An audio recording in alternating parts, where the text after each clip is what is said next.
SK텔레콤 유정환 부사장님께 여쭤보겠습니다. 네, 제 이야기입니다. 이게 저도 SK텔레콤 27년째 이용하고 있는 것 같고요. 그래서 온 가족 할인이다 해가지고 저희 가족 전부 다 이렇게 쓰고 있는 상황인 것 같은데, 이 상황이 발생하는 데 있어가지고 사실 SK에서 왜 고객들이 보안과 그리고 이런 혜택 유지를 가지고 고민해야 되는 상황 만드는 건지 약간 좀 궁금합니다. 근데 지금 고객들은 이 실제 불안한 상황 속에서 번호 이동이나 이런 것을 하겠다고 하는 상황이고, 그에 수반하는 비용이 상당하기 때문에 지금 비용에 대한 질의를 계속 이제 했던 것 같은데, 지금 번호 이동으로 어쩔 수 없이 이동하게 되는 사람들은 사실 장기간 충성 고객일 경우에 본인이 그동안 쌓아왔던 이력이나 이런 것들을 내려놓고 가야 되는 상황이거든요. 예를 들어 아까 제가 언급했던 온가족 할인 혜택이라든지 장기 가입에 대한 여러 가지 혜택들을 내려놓고 가야 되는데, 이것에 대해서 어떻게 보상하시겠습니까?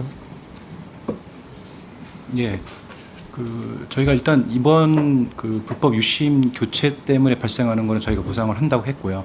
지금 의원님께서 말씀하신 거에 대해서는 이제 구체적인 방안에 대해서는 법에 따라서 저희가 보상을 한다고 했습니다. 그리고 세부적인 사항은 저희가 종합 검토한다고 말씀드렸습니다. 아니, 지금 이게 법정에서 다투는 것도 아니고, 지금 SK라는 대기업이 본인들의 명예를 걸고 이제 대안을 제시해야 되는 것인데, 예를 들어 제가 한 가지 생각해 볼게요. 제가 만약에 지금 저의 보안이 우려되어서 번호 이동으로 다른 통신사로 이동한다 했을 때, 나중에 제가 그럼 SK텔레콤에 제가 누리던 혜택을 다시 받기 위해 가지고 5년 이내에 귀환한다 했을 때 저희 장기 가입 이력이나 이런 것들을 다시 살려줄 수 있는지, 이런 것들은 기업이 선제적으로 제시해야 되는 거 아닙니까? 예, 맞습니다. 그거 포함해서요, 위약금까지 저희가 종합 검토해서 좀 말씀 좀 드리고 했었습니다. 보통 정치권에 종합 검토한다 그러면은 이게 안 한다는 얘기랑 비슷한 거거든요. 그러니까 구체성을 가진, 아니 지금 사태가 벌어진 지 며칠이 지났는데도 장기 고객인 저한테도 지금 제시되지 않았다는 것. 그래서 제가 번호 이동을 할지 안 할지 판단을 하지 못하고 있다는 것에 대해 가지고 좀 책임감을 가지셨으면 좋겠다. 네, 그런 알겠습니다. 생각이고요. 우리 이상중 원장님 한번 여쭤보고 싶은데요. 이게 네. 참 이번에 개인정보 유출 사태 같은 경우에는 당혹스럽습니다. 저도 컴퓨터 과학을 전공했지만 기본적으로 개인정보가 어떤 침입자에 의해 가지고 인바운드로 보통 들어와서 유출되는 경우도 있지만은, 이렇게 숨어있던 코드에 의해 가지고 밖으로 이제 유출되는 경우도 종종 발생합니다. 근데 더 놀라운 거는 안에 코드가 숨어 있는 것을 사전에 점검하는 절차가 이런 대기업에서 없었다는 것이고, 두 번째로는 그러면은 이 악성 코드라는 것이 실제 제한적인 기능을 수행할 텐데 어떻게 DB에 있던 것이 평문으로 유출돼 가지고 지금 이런 상황이 발생하느냐에 대한 부분이거든요. 사실 지금 우리가 간단한 웹사이트를 운영해도, 아니면 정당에서 당원 가입 사이트를 운영해도 DB에 저장된 개인정보에 대해 가지고는 필드별 암호화를 하도록 되어 있죠 지금. 네, 그렇습니다. 그런데 지금 이런 사기업에서 필드별 암호화가 되어 있지 않아 가지고 거의 전 국민의 절반 가까운 사람들의 주요 통신 정보가 노출됐다. 어떻게 보십니까? 지금 SKT뿐만 아니고 주민등록번호가 포함된 여러 가지 개인정보는 암호화돼서 저장되고 있는 걸로 알고 있습니다. 그런데 이번에 문제가 된 유심 관련된 거는 암호화에 대한 규정이, 특별한 규정이 없는 걸로 파악하고 있는데, 그에 대해서는 좀 더 한번 체크해 보도록 하겠습니다. 인터넷진흥원에서 사회 이런 기반 시설에 해당하는 서비스를 대해 가지고 선제적으로 이런 것들 연구해 가지고 기업에서 이러이러한 정보는 암호화하는 게 좋겠다, 이런 연구를 혹시 진행한 적이 있습니까? 지금 그 부분은 제가 아직 확인을 못했습니다. 근데 어쨌든 개인정보에 관련된 거는 개인정보위원회로부터 여러 가지 같이 협의해서 암호화 처리하는 거는 대부분 다 진행하고 있는 중입니다. 그러니까 지금 행안부 고시에 따르면은 주민번호, 그다음에 여권번호, 계좌번호, 카드번호 이런 네, 것들은 맞습니다. 어디서 네. 다루든지 암호화하게 되어 있고, 아마 SK도 그것은 따랐을 것입니다. 네. 정작 가입자의 그런 보안에 관련된 사항인 유심과 그에 관련된 여러 키들은 암호화가 안 됐다는 것 자체가 지금 되게 놀라운 게, SK가 지금 사업을 영위한 지가 30년 가까이 30년이 지났는데, 그럼 그 전에 CDMA 쓰던 시절에도 가입자를 식별하기 위한 ESN이라든지 여러 번호 같은 것들이 있었을 텐데, 그때부터 이게 암호화 안 된 상태로 평문에서 관리되던 것이 지금 노정된 거 아니겠습니까? 유정환 부장님, 이게 실제 SK텔레콤의 현재 개인정보 관리 실태라고 보면 되겠습니까? 예, 금방 기사위원장님 말씀하신 것처럼 네트워크에 있는 장비가 있고 네트워크가 아닌 쪽이 있는데, 이쪽은 마케팅 쪽입니다.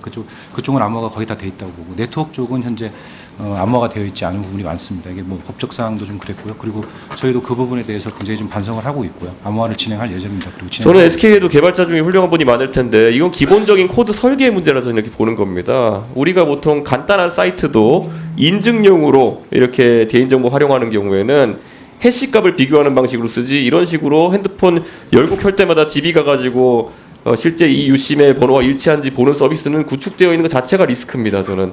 그리고 SK텔레콤이 30년 가까이 사업을 영위하면서 이런 것에 대한 것도 보안을 챙기지 않았다 그러면은 저는 이거는 굉장히 위험하게 전 세계의 그런 어떤 투자자나 이런 사람들이 반응할 것 같거든요. 위원님 말씀하신 거에 뭐 동의를 하고요. 근데 일단 표준 기반으로 저희가 설계가 돼 있는 장비였고요. 저희가 약간 늦었지만 암호화에 대한 계획이 있었습니다. 그래서 진행 중이었는데 이 장비가 암호화 되지 않은 상태에서 이랬고요. 지금 암호화를 계속 해 나가고 있습니다. 그 부분에 대해서 문제는 직시했는데 좀 늦게 시작됐습니다.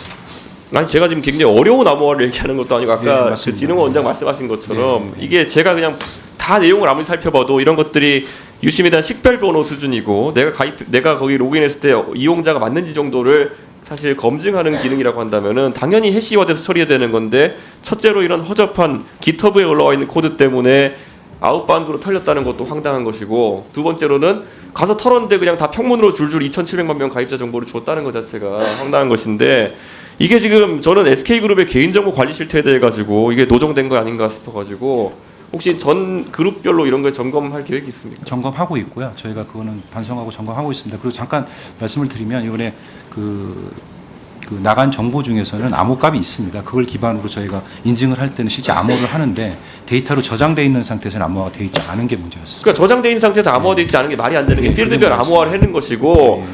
그리고 사실 그 하드웨어적으로 그 키가 탈취당하지 않기 위한 HSM 같은 것을 다 구축해가지고 이런 시스템을 운용해야 되는 것인데 이게 이렇게 뚫려버리면 사실 이게 개헌보다 무서운 거지 이게 어떻게 되는 겁니까 이게 저는 네.